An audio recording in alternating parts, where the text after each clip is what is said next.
नमस्ते, मैं हूं संजय दीक्षित और आप देख रहे हैं दी जयपुर डायलॉग्स। चैनल को सब्सक्राइब करें, वीडियो को लाइक करें, शेयर करें और पत्रम पुष्पम की सहायता करें हमको। जो स्क्रीन पर आपको क्यूआर दिख रहा है उसको स्कैन करके। यह है बहुत प्रसिद्ध पुस्तक all religions are not the same.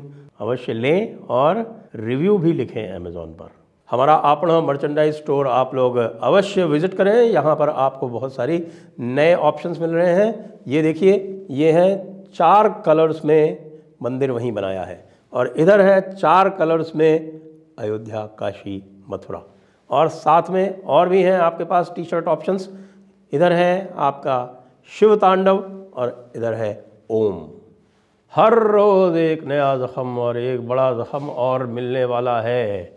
Aligarh Muslim university हाथ से जाने वाली है हमारे मियाँ भाइयों के, क्योंकि कल बहुत लंबी चौड़ी बहस हुई है इसके ऊपर सुप्रीम कोर्ट में। आपको पता है इस समय 7 जज की जो बेंच है वो सुन रही है एक अलीगढ़ मुस्लिम यूनिवर्सिटी से रिलेटेड मैटर। वो मैटर क्या है? वो 1968 में एक अजीज़ बाशा का जो जजमेंट था उसमें ये कहा गया था कि अलीगढ़ मुस्लिम यूनिवर्सिटी जो है वो माइनॉरिटी इंस्टीट्यूशन नहीं कही जा सकती। लेकिन उसके बाद भी, वो कह देने के बाद भी जो उसमें और कुछ जो उसके हम कह सकते हैं कि अवयव हैं माइनॉरिटी के, वो उसमें चलते रहे। लेकिन 1981 में उस समय की इंदिरा गांधी सरकार ने एक और संशोधन कर दिया और वो संशोधन करके एएमयू एक्ट में और उसको फिर से माइनॉरिटी का दर्जा दे दिया। अब 2005 में इलाहाबाद हाई कोर्ट ने ये जो अमेंडमेंट था इसको निरस्त कर दिया। तो इस समय जो चल रहा है 7 जजेस का जो जजमेंट है वो अजीज़ बाशा के ऊपर रेफरेंस है, क्योंकि अजीज़ बाशा 5 जजेस की बेंच ने डिसाइड किया था, इसलिए अजीज़ बाशा के ऊपर रेफरेंस है। तो वो 7 जजेस की बेंच इस समय बैठी हुई और उसकी सुनवाई कर रही है।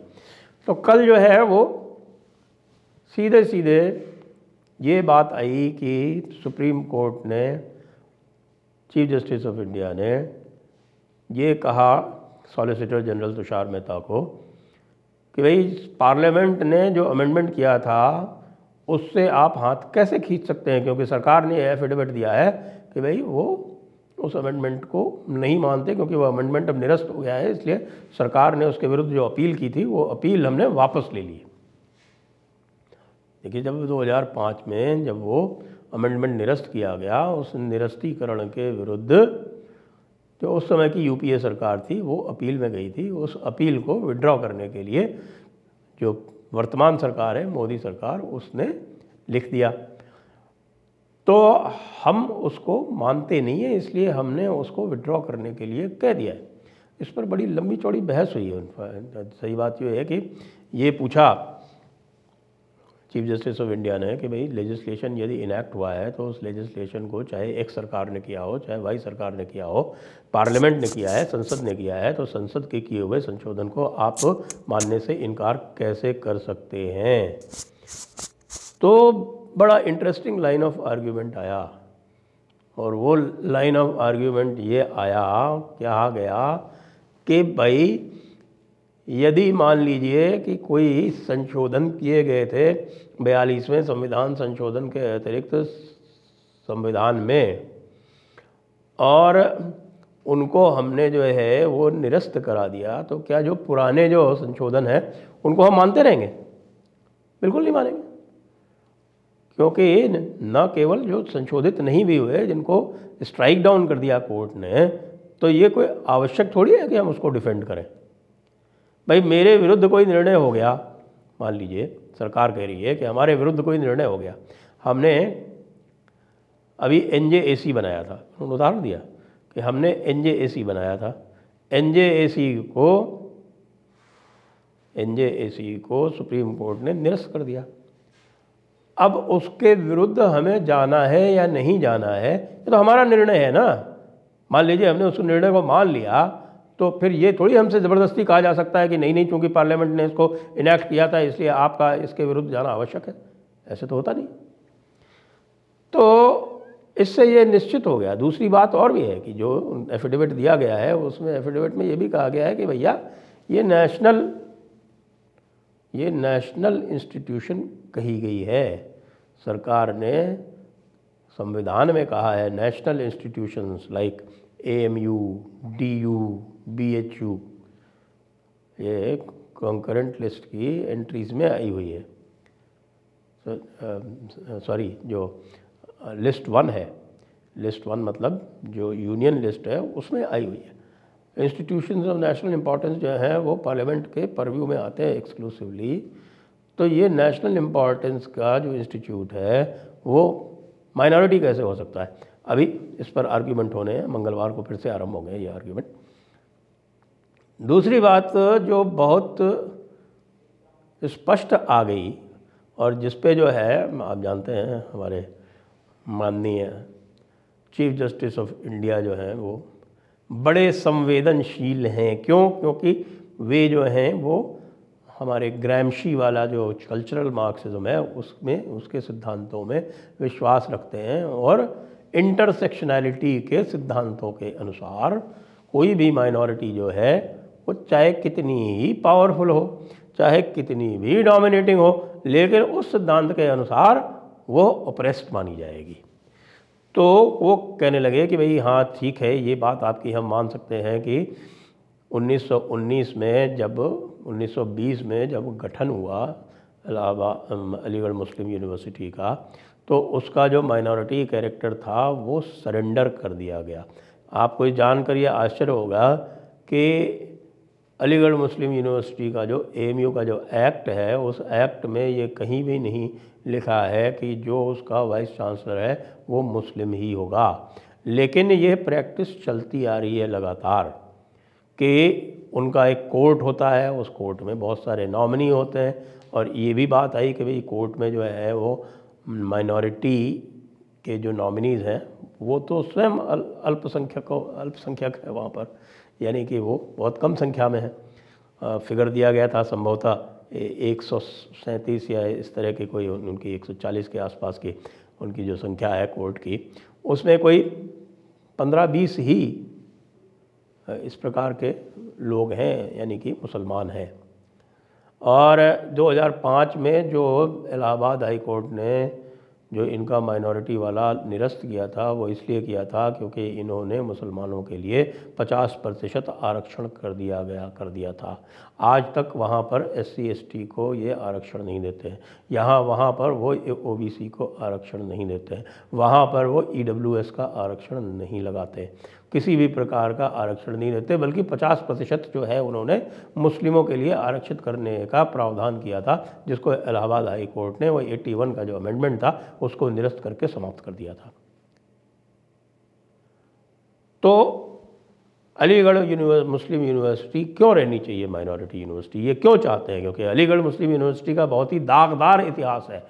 दागदार इतिहास ये है कि अलीगढ़ मुस्लिम यूनिवर्सिटी पाकिस्तान बनाने के आंदोलन में सबसे अग्रणी थी। जो पूरा का पूरा जो इंटेलेक्चुअल हेफ्ट जिसको बोलते हैं, सारा का सारा इंटेलेक्चुअल सपोर्ट जो दिया गया था, और इंटेलेक्चुअल सपोर्ट के साथ साथ बहुत कुछ ग्राउंड सपोर्ट जो दिया गया था, वो अलीगढ़ मुस्लिम यूनिवर्सिटी के शिक्षकों और अलीगढ़ मुस्लिम यूनिवर्सिटी के छात्रों द्वारा दिया गया था।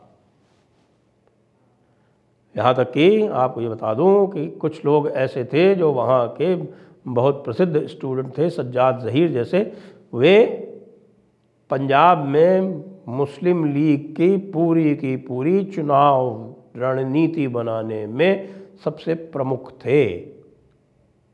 और सज्जाद ज़हीर जैसे लोग जो थे वो कम्युनिस्ट पार्टी के लोग थे, और कम्युनिस्ट पार्टी का जब ख़ात्मा कर दिया गया पाकिस्तान में, ये पाकिस्तान गए थे, तो वो वहाँ से वापस आ गए। और वापस आने के बाद जनाब अली जो हैं उनको तो नेहरू जी ने तुरंत एक्सेप्ट भी कर लिया, और वो प्रोग्रेसिव भी बन गए, प्रोग्रेसिव राइटर भी बन गए। और उनकी तो आप देखिए, उनकी जो संतानें हैं वो बड़े बड़े पदों पर हैं। एक तो राज बब्बर से शादी भी कर चुकी हैं, आप जानते हैं उनको। तो ऐसी अलीगढ़ मुस्लिम यूनिवर्सिटी को, जिसको जिन्ना कहता था कि ये शस्त्रागार है भारतीय मुसलमानों का, AMU is the arsenal of Muslim India, Muslim Bharat का। बाद में भी नेहरू जी ने 1948 में जब वो गए AMU, तो उन्होंने स्पष्ट शब्दों में कहा कि आप लोगों की निष्ठा आज भी परिवर्तित नहीं हुई है। अलीगढ़ मुस्लिम के जो वाइस चांसलर थे वो तो तुरंत ही 1947 में जैसे ही पार्टीशन हुआ तो वो दिल्ली जाके पाकिस्तान के हाई कमिश्नर बन गए। आप सोच सकते हैं किस प्रकार की ये इंस्टीट्यूशन थी। और मुस्लिम लीग के दूसरे जो सुनामधन्य सदस्य थे वो यहाँ आके उसके वाइस चांसलर बन गए। तो ये तो पूरी तरह से एक मुस्लिम लीग का यहाँ पर प्लांट है, जिसको सारे के सारे अशराफ मुसलमानों ने बचा के रखा हुआ है। एक ज़माना था जब यहाँ पर कोई गैर अशराफ मुसलमान यहाँ प्रवेश नहीं पा सकता था, और हिंदू भी कोई ऐसा प्रवेश नहीं प्राप्त कर सकता था जो अभिजात्य वर्ग से या कुलीन वर्ग से ना हो। तो अब बिल्कुल स्टेज जो है वो सेट हो गई है। सरकार ने ये बहुत दिनों बाद लिया, लेकिन कोई बात नहीं, देर आयत दुरुस्त आयत। आपको ध्यान होगा कि मैंने कम से कम नहीं तो 10-20 बार ये कहा होगा कि भाई AMU वाले मामले में क्यों नहीं सरकार जो है कोई स्टेप लेती है, लेकिन सरकार ने स्टेप लिया और बहुत ही सुदृढ़ता से सरकार इस बात का डिफेंस कर रही है कि भाई ये माइनॉरिटी कैरेक्टर नहीं हो सकता। AMU is like any other university. ये कहा भी उन्होंने कि भैया कल को BHU में अगर मान लीजिए कोई मुस्लिम बन जाता है वाइस चांसलर, तो क्या वो माइनॉरिटी यूनिवर्सिटी बन जाएगी क्या? अलीगढ़ में ये चला आ रहा है, कोई बात नहीं। अब ये भी कर देना चाहिए सरकार को कि यहाँ पे भी हिंदू वाइस चांसलर बना दे, वो ज़्यादा ठीक रहेगा। तो भाई आरफा खानम, एक और नया ज़ख्म मिलने वाला है, तैयार हो जाओ। वो भगवा झंडे जो है तुमको सीने में लगे थे, अब ये कहाँ लगेगा? ये वाला ज़ख्म ऐसा लग रहा था, आरफा खानम ने कहा कि ऐसा लग रहा था कि ये सारे भगवा झंडे जो है वो मेरे सीने में लगा दिए गए हैं। अब ये अलीगढ़ मुस्लिम यूनिवर्सिटी वाला जो मामला होगा वो कहाँ लगेगा, वो आप तय कर लो। जय हिंद, जय भारत, वंदे मातरम।